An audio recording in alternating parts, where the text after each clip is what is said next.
Hello students and welcome again to my channel. तो जैसे कि आपको पता है कि अप्रैल आ चुका है एंड मार्च ऑब्वियसली ख़त्म होने वाला है। नया सेशन स्टार्ट हो रहा है। जो मेरे 5th क्लास के जो बच्चे हैं वो अब 6th क्लास में जा रहे हैं ऑब्वियसली। आज मैं आपके साथ कुछ शेयर करने वाली हूँ सम टिप्स, मतलब 5 tips. There will be 5 tips and 2 choice tips आप समझ सकते हो कि if you want to follow these it's okay and if you do not want to follow these it's also okay. मतलब it's up to you, but अगर आप follow करते हो दैट्स अ गुड थिंग, क्योंकि आपको बड़े होके करना ही पड़ेगा। ओके आज हम लोग पढ़ने वाले आज हम लोग जाने वाले हैं 5 tips and 2 choice tips that will be very helpful for the students who are progressing from class 5th to class 6th. Okay, so let's move on to our first tip. Okay, so the first tip is focus on history.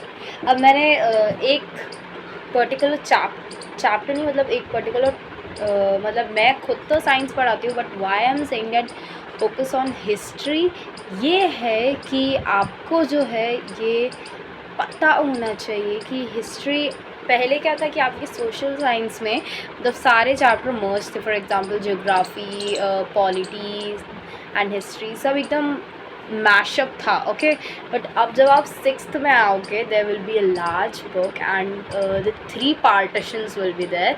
And history मैं इसलिए बोल रही हूँ क्योंकि history में basically आपके 3 parts होते हैं। Okay, ancient history, medieval history and modern history. तो जो एंशिएंट हिस्ट्री है वो आपको 6 में पढ़ाई जाएगी। एज यू नो जूनियर जो क्लासेस होते हैं डाटा 6, 7 एंड 8। सो 6th में आपको पढ़ाई जाएगी एंशिएंट, 7th में medieval and at last 8th में मॉडर्न। ओके, सो आपको ये ध्यान में रखना है कि अगर आपने एक क्लास भी हिस्ट्री को अगर नहीं ध्यान दिया तो आपको अगली क्लास में वो चीज़ बिल्कुल नहीं पढ़ाई जाएगी। आपको सिर्फ उसके बाद की चीज़ पर बताई जाएगी, उसके पहले की बिल्कुल आपको पता नहीं रहेगी। And everything is very important. Okay, so that is our first tip. So please focus on history subject. Okay, and ये ध्यान रखो कि हिस्ट्री का मतलब ये नहीं है कि जो भी छोटी डेट है वो आप अंडरलाइन करते हुए चलो एंड ऐसी चीज़ ऐसे नहीं, बट जो इम्पॉर्टेंट थिंग्स हैं। ओके, आप इवन अपने टीचर से भी क्लैरिफाई कर सकते हो कि क्या चीज़ इम्पॉर्टेंट है एंड क्या चीज़ इम्पॉर्टेंट मतलब लेस इम्पॉर्टेंट है। Okay, so that is our first tip. So let's move on to the second tip. Okay, so make bullet answers for easy learning. What does it mean? Bullet तो आपको पता ही होगी, जो हम लोग छोटे छोटे पॉइंट्स में जो आंसर्स लिखते हैं, ठीक है। तो व्हाट हैपन्स कि जब आप 6th में जाओगे तो अब तो आपके लॉन्ग आंसर्स होते हैं बड़े, बट 6th में जस्ट उसका डबल हो जाएगा। So I will not recommend you to मतलब एक एक क्वेश्चन को आप रट्टा लगाओ, ये मैं आपको रिकमेंड नहीं करूँगी। 5th क्लास तक ठीक था, बट अब आपको उस चीज़ की ज़रूरत नहीं होनी चाहिए। इसलिए I will be sharing you a tip that whenever जब एक आप लॉन्ग क्वेश्चन पढ़ रहे हो, ठीक है, एक लॉन्ग क्वेश्चन किसी एक टॉपिक पे बेस्ड होगा, ठीक है। इफ़ यू वांट तो अगर आप उस चैप्टर के अंदर उस टॉपिक को ढूंढो, जस्ट फिर जो उसमें इम्पॉर्टेंट थिंग्स हैं वो आपको मेंशन करनी है, ठीक है। फॉर एग्जांपल अगर हिस्ट्री का टॉपिक है तो आपको ये ध्यान रखना है कि मतलब उसकी जो इम्पॉर्टेंट डेट्स हैं वो आप मेंशन करो, इम्पॉर्टेंट इवेंट्स मेंशन करो, ठीक है। अगर सिविक्स का है तो जो भी सीट्स होती हैं या फिर व्हाटएवर थिंग्स दैट क्लैरिफाई वो आपको करनी है। नोटबुक में जो मैम लिखाएंगी वो ठीक है, आपको अपनी एक नोटबुक बनानी है for the long answers only.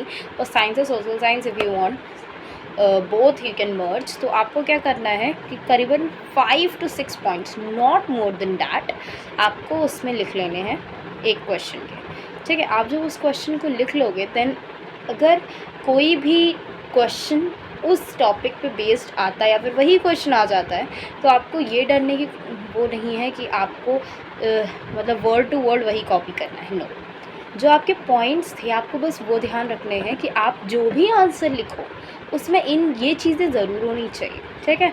जो सीट्स कितनी हैं या फिर कब आए थे, व्हाटएवर द टॉपिक इज़, आपको उस हिसाब से करना है।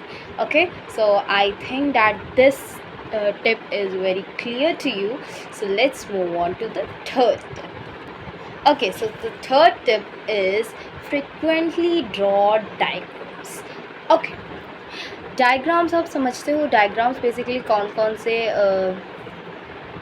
यू कैन से कौन कौन से सब्जेक्ट्स में होते हैं? तो सबसे ज़्यादा तो साइंस में होते हैं, उसके बाद आपके ज्योग्राफी में कभी कभी आ जाते हैं, सो आपको उन्हें भी ध्यान रखना है। करना क्या है, अगर आप सूटेबल हो, ठीक है, ये मैं एक और चॉइस टिप आपको बता दूँ। अगर पॉसिबल हो तो नोटबुक में जो मैम ने बनवाया वो तो मैम बनवाएंगी ही, बट आप एक अलग से एक कॉपी ले लो, जो ब्लैंक पेज वाली कॉपी आती है। ओके, अगर आपके पास कोई पुरानी आर्ट की कॉपी पड़ी है, डैट्स ऑल्सो ओके। सो आपको उसमें डायग्राम्स की प्रैक्टिस करनी है, ठीक है। ये नहीं कि आपको एक ही दिन में वो डायग्राम 3 बार बनाना है, नहीं, आपको क्या करना है, 7 डायग्राम्स लेना है। कितने? 7, I am giving you.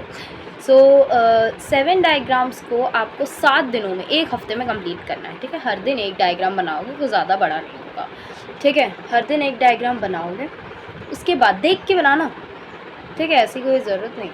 After that आप नेक्स्ट 7 डेज़ उन्हें बिना देखे बनाओ, ठीक है, क्योंकि आप उन्हें एक दिन बना चुके हैं। नोटबुक में भी ऑब्वियसली मैम ने बनवाया होगा, अगर वो इम्पॉर्टेंट डायग्राम है तो आप फिर उसे बिना देखे, then please match on what point you are getting wrong, and अगर आप रॉन्ग हो रहे हो सो प्लीज़ उसे हफ्ते में 2 बार करो, एक दिन में 2 बार नहीं, हफ्ते में 2 बार, ओके, उस डायग्राम को। So that is the third tip. So let's move on to the fourth tip. Okay, so next and very difficult tip is create a study art. अब भैया ये स्टडी आर्ट क्या होता है? देखो, अभी तो आप बिल्कुल फ्री हो, ओके, क्योंकि 5th एंड हो चुका है, 6 शुरू नहीं हुआ है, बीच का जो इंटरवल है मस्त।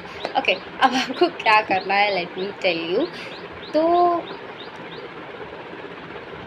ओके ठीक है, सो आपको अब करना क्या है, स्टडी आर का मतलब जानते हो, जिसमें आप सिर्फ स्टडी करो, ठीक है। तो अब आप करोगे क्या, what you have to do कि आप एक दिन लो, उस एक दिन में आप 1 घंटा पढ़ाई करो, सिर्फ 1 घंटा, उससे ज़्यादा नहीं, ठीक है। इफ़ यू वांट तो उसमें और आप सब्जेक्ट्स कर सकते हो, आप होमवर्क के लिए अलग बनाना, स्टडी के लिए अलग बनाना प्लीज़। ये नहीं कि आप स्टडी के में अपना ऐसे वगैरह लिख रहे हो, देन आपने कहा मैंने पढ़ लिया, ओके। प्लीज़ स्टडी का अपना एक अलग टाइम बनाओ जो आपका सेल्फ स्टडी हो, ठीक है। ट्यूशन तो अलग हो गई, सेल्फ स्टडी अलग होती है, ठीक है। एंड इवन कुछ बच्चे तो स्कूल भी एंड सेल्फ स्टडी भी करके काफ़ी अच्छे ग्रेड स्कोर कर लेते हैं, ओके। तो self study is very important. And so होगा क्या, आप एक दिन 1 घंटा पढ़ाई करो, दूसरे दिन 1 घंटा पढ़ाई करो, तीसरे दिन 1 घंटा पढ़ाई करो, ठीक है। तीसरे दिन के बाद आप उस 1 घंटे में या फिर 15 मिनट्स ऐड कर सकते हो, या फिर 30 minutes, whatever you are suitable to, ठीक है। 5 मिनट मत ऐड करना, ठीक है। 5 मिनट नहीं ऐड करनी, 15 मिनट या आधा घंटा, whatever you are suitable to, आप उसे देन ऐड करो। टाइमर सेट कर दो, जैसे ही आप पढ़ने बैठो टाइमर को ऑन कर दो, जैसे ही उतना टाइम हो जाएगा that will ring and shut your books and go away, okay. After that आप अगर 3-4 दिन में ये चेंज करते जाओगे, प्लीज़ ज़्यादा मत बढ़ा लेना, ठीक है। अगर 6th क्लास में आ रहे हो तो ज़्यादा से ज़्यादा 3 घंटे पढ़ाई करेंगे, उससे ज़्यादा आपका कुछ भी नहीं होगा। अगर हम एक एवरेज की बात करें, एवरेज स्टूडेंट नहीं, आप 3 घंटे पढ़ के भी काफ़ी अच्छे स्टूडेंट बन सकते हैं, 3 घंटे पढ़ के भी काफ़ी बेकार स्टूडेंट बन सकते हो। दैट मतलब ये होता है कि आप किस टाइप से पढ़ाई कर रहे हो, ओके। कुछ बच्चे होते हैं जो पूरे दिन पढ़ते रहते हैं बट फिर भी अच्छे मार्क्स नहीं आते, कुछ बच्चे 1 घंटे ही पढ़ के पूरा टॉप कर देते हैं, okay. So that's the study hour कि आपको थोड़ा थोड़ा बढ़ाते जाना है, बट प्लीज़ 3 आवर से ज़्यादा मत बढ़ाना, ठीक है, नहीं तो आप एग्जॉस्ट हो जाओगे एंड ये फिर आप टिप ही फॉलो नहीं करोगे, क्या है यार ये, पढ़ते जाओ ऐसा लिमिट ही नहीं है, okay. So please follow it. Nextly move on to our last tip. Okay, so last tip के हमारे 2 क्या कह सकते हैं पार्ट्स हैं। पहला पार्ट है मेक योर ओन एग्जाम्पल्स, ठीक है। फॉर एग्ज़ाम्पल अगर आप फ्रिक्शन पढ़ रहे हो तो फ्रिक्शन में कुछ एग्जांपल्स आपकी बुक में दिए होंगे, कुछ एग्जांपल्स मैम देंगी, बट आप अपनी डेली लाइफ से आप फ्रिक्शन के एग्जांपल्स भी जोड़ सकते हो, okay, that are not given in the book. And जब आपके एग्जांपल्स कलेक्ट हो जाएं एंड सो आप प्लीज़ एक बार मैम से ज़रूर चेक करा लेना that your examples are correct और नॉट। और कोई टीचर ऐसी नहीं होगी कि अगर कोई बच्चा पढ़ने के लिए टीचर के पास आ रहा है, so that she will regret, okay. So please just go to her and check करा लेना कि आपका एग्जाम्पल सही है कि नहीं। इससे दो चीज़ें होंगी, पहली चीज़ टीचर के पास जाकर उससे बात करने का कॉन्फिडेंस बढ़ेगा, दूसरी चीज़ आप टॉपिक को अच्छे से समझ पाओगे कि ये यूज़ कहाँ होता है, ओके। सो नेक्स्ट आपने ऑब्वियसली देखा होगा कि कभी कभी आप अपनी जो बुक खोलते हो साइंस की, तो आपको बीच बीच में एक्टिविटी दिखती है, ओके, एक्टिविटीज़ दिखती हैं। उन एक्टिविटीज़ में व्हाट यू कैन डू कि जो भी आपके पास स्टफ़ है आप उनसे वो एक्टिविटीज़ अगर कर पा रहे हो तो please do it, okay, please do it. तो आपको पहली चीज़ मज़ा आएगा, दूसरी चीज़ कि आपको उस टॉपिक को समझने में और अच्छे से help, okay. So that is the last step. अब हम लोग मूव ऑन होते हैं चॉइस स्टेप पर, ठीक है। अगर किसी को चॉइस स्टेप नहीं करनी सो प्लीज़ उस वीडियो को अभी हटा दीजिए, and if you want to listen so please stay in है। So time for some choice steps, okay. मैंने आपको ये तो बताया था कि आंसर्स के लिए आपको एक बुलेट, लॉन्ग आंसर्स के लिए आपको एक बुलेट, ओके, तो बुलेट आंसर में आपको करना है, बट अगर वो जो क्वेश्चन या फिर जो भी है आप क्वेश्चन से हटा के उसे आप चैप्टर पे भी इम्प्लीमेंट कर सकते हो, ठीक है। आप किसी भी टॉपिक का जो भी इम्पॉर्टेंट चीज़ें हैं आप उन्हें बुलेट्स में लिख सकते हो, okay. And when you are going to sleep एक बार उसे पढ़ना है, ठीक है, सिर्फ पढ़ना है और कुछ नहीं करना है, ओके। जब आप सो के उठो, फॉर एग्जांपल अगर आप सोने गए तो आपने सोशल साइंस पढ़ ली एंड उठ के आपने साइंस पढ़ ली, बस आपको उससे ज़्यादा कुछ नहीं करना है। आप अगर एक हफ़्ता भी ये कर लोगे ना आपको ऐसा लगेगा आपने वर्ड टू वर्ड पूरी चीज़ लर्न हो गई। यस, मैंने भी मतलब काफ़ी चीज़ें ऐसी होती हैं जिन्हें आप लर्न नहीं कर सकते, बहुत ज़्यादा डिफ़िकल्ट होती हैं। तो मैंने भी इवन एक महीना इवन ऐसे किया तो मुझे इवन पेज नंबर तक याद हो गया था, एंड मतलब ऐसे याद हो गया था कि इसके बाद कौन सा पॉइंट है, इसके बाद कौन सा पॉइंट है, एंड वर्ड टू वर्ड एक वर्ड भी गलत, ओके। एंड ऑब्वियसली काफ़ी मतलब फुल मार्क्स स्कोर हुए थे उस सब्जेक्ट में, ओके। सो ऐसा आप करोगे तो that will be very helpful, okay. So let's move on to the number 2 choice step, okay. So choice step number 2 is आपकी मैथ्स नोटबुक तो ऑब्वियसली अलग होगी ही, but you can even make another notebook for maths, ठीक है। What I recommend is कि जब आप मैथ्स की बुक खोलते हो उसमें बीच बीच में एग्जाम्पल्स दिए रहते हैं। पहले आपको क्या करना है, जब आप एक चैप्टर शुरू करो, जब एक चैप्टर आपने पहली बार शुरू किया है, मैम ने पढ़ा दिया है, मतलब पढ़ा दिया फॉर एग्जाम्पल स्टार्ट कर दिया है, बट आपको उसे इतना ज़्यादा ऐसा नहीं लग रहा है, so please start with the examples always. When जब आप अपने आप से कोई चीज़ पढ़ने जा रहे हो मैथ्स में, सबसे पहले एग्जाम्पल्स देखो, एग्जाम्पल का एक क्वेश्चन नोट करो, ओके। जस्ट सी कैसे उस क्वेश्चन को करना है, देख लियो, बुक को बंद कर दो, अब अपने आप से वो करो, okay. Then match each and every step you have done it right, and अगर आपका ऑब्वियसली अगर आंसर गलत आ रहा है तो प्लीज़ देखो कहाँ गलत है, एंड अगर सही आ रहा है तो let's move on to the next question, okay.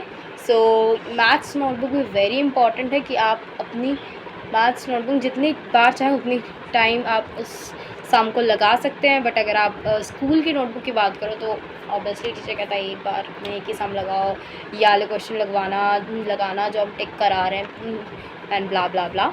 तो ये थी हमारी कुछ tips that you have to follow, and please ये जो आपका जो साइन आ रहा है ये भैया सब्सक्राइब कर देना, okay, and please like the video if you find it useful, okay, so bye bye students.